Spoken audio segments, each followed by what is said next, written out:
Entonces,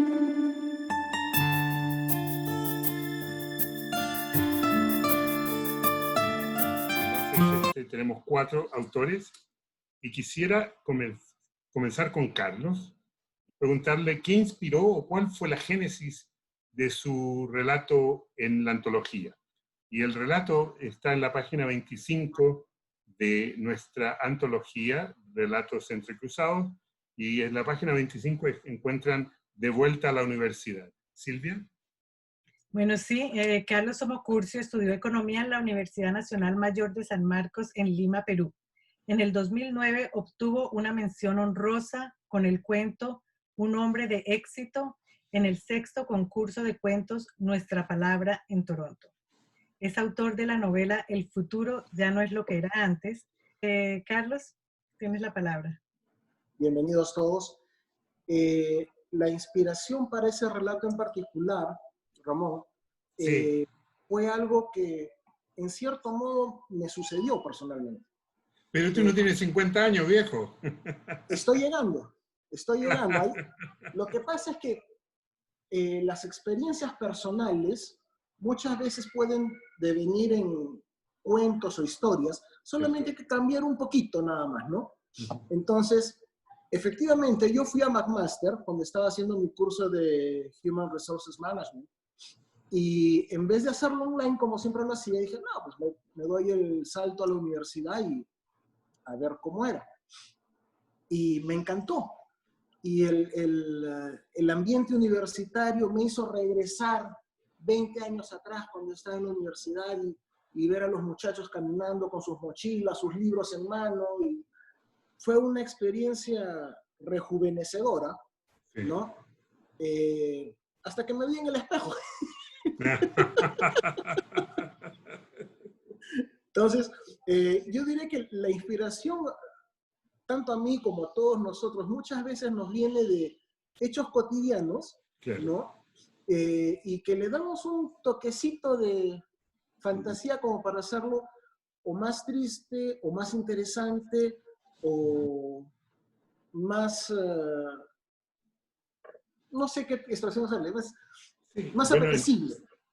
en tu cuento, y le digo brevemente al resto de la gente que no ha podido todavía leerlo, es un hombre que vuelve a la universidad cuando ya tenía 50 años. Por lo visto, esa parte Casi. no es autobiográfica. Casi 50. Casi 50. Y ahí una chica muy amorosa, en fin. El resto ustedes lo pueden encontrar, como decía, en la página 25, y el título es De vuelta a la universidad, en Relatos Entrecruzados. Gracias, Carlos. Encantado. Vamos a seguir con Gloria Mager, que nos va a decir cuáles son los temas que preferentemente aborda en su obra. El cuento de Gloria está en la página 103 y se llama La bordadora de fronteras. Silvia nos lea entonces una nota biográfica de Gloria. Sí, bueno, Gloria es una exponente de la literatura humanista contemporánea. Ha publicado 6 libros y obtuvo The International Latino Book Award en el 2014. Es finalista del Premio Iberoamericano Verbum de Novela del 2017 y del 4º Premio Internacional de Narrativa Novelas Ejemplares del 2018 de la Facultad de Letras de la Universidad de Castilla-La Mancha en España.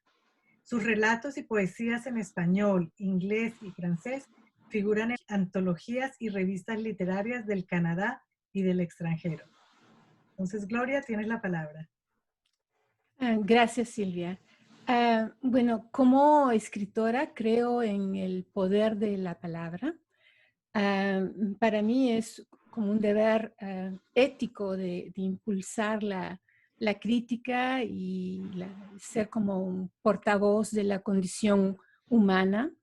Creo que la palabra trae consigo el poder de hacer reflexionar sobre temas que afectan nuestra condición humana con la finalidad de posiblemente mejorar el mundo en que vivimos o por lo menos estar conscientes de los problemas que enfrentamos, ¿no? Trato en mis novelas, en mi poesía, en mis relatos, de temas que me preocupan personalmente. Por ejemplo, en las novelas, en Las arterias de Don Fernando, trato de la discriminación racial, del abuso del poder. La gringa del parque es la condición humana, la condición femenina. En Mi Reina son problemas de salud mental. Flor de Araribá son problemas de medio ambiente relacionados a la agroindustria. En Protocolo 48 es la burocracia institucional. Entonces, cuando desarrollo mis novelas o los relatos, mis poesías, siempre me sitúo en un contexto universal. Yo uso la localización geográfica para crear una estética particular, hacer más creíble mis personajes, más interesantes. Pero yo creo que esta multiplicidad geográfica, por cierto que se debe al hecho que salí muy chiquita del Perú y mi padre trabajaba con la Organización Mundial de la Salud y viajábamos mucho. Entonces, muchas veces me he sentido que me he despegado de esta tierra como un astronauta, mirándola así como flotando en el universo, ¿no? Es eso. Sí, sí, claro, no, es muy interesante. Las experiencias personales son lo que motiva a escribirte, incluso denunciar aquí y acá cuando corresponde ciertas injusticias. El cuento tuyo es muy interesante porque nos habla de gente ya que todavía existe, que borda. Ya no hay bordadores ni bordadoras. Entonces la página 103, La bordadora de fronteras. Muchas gracias, Gloria. De nada. Pasamos a Guillermo Rose. Ahora lo vamos a pronunciar como se escribe. ¿Qué tal, Guillermo? Guillermo, tengo para ti una pregunta que tiene que ver con si la minificción es un género que tú cultivas corrientemente, ¿no? El mini cuento o el mini relato, micro relato de Guillermo Rose se llama Dos palabras y está en la página 65. Silvia nos dará entonces la mini biografía de Guillermo Rose. Sí. Bueno, Guillermo Rose emigró a Canadá en 1980. Él es ganador de varios premios literarios en Canadá, Estados Unidos y Perú. En Lima obtuvo el primer premio en el concurso El cuento de las 1000 palabras de la revista Caretas y en 2012 el tercer premio en el mismo concurso.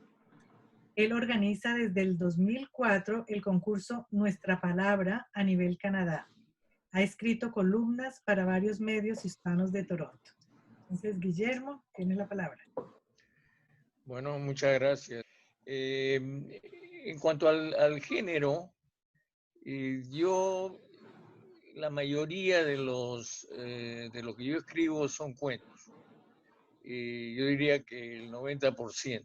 Escribo de vez en cuando algo de poesía, sobre todo cuando hay algo que me duele mucho y tengo que escribir una poesía. Y estoy por escribir una novela desde hace mucho tiempo, sin éxito. Los cuentos que yo escribo, la mayoría de ellos también, son de un género que se titula literatura fantástica. No es ciencia ficción, no es lo mismo ciencia ficción que literatura fantástica. En la literatura fantástica, uno lo que hace es, en cierta forma, engañar al lector para que crea que una situación es perfectamente normal cuando dentro de ella hay algo totalmente irreal y que le llama mucho la atención. Siempre he pensado, y de acuerdo con el gran escritor de cuentos peruano Julio Ramón Ribeiro, que los cuentos tienen que tener un final de impacto. El cuento para mí, si no sorprende al lector, no está muy completo. No me gusta dejar los cuentos a medias. Cuando uno termina de leer un cuento mío, sabe exactamente lo que ha pasado. La dificultad mía, digamos, es poder engañar al lector durante todo el cuento para que él crea que algo que en realidad no está sucediendo, en realidad sucede. Si el lector cree en esto, para mí eso es un éxito. Si el lector comienza a leer un cuento mío y dice, este cuento es imposible, este es una babosada, no sirve para nada, imposible que pase tal cosa, eso es un fracaso para mí.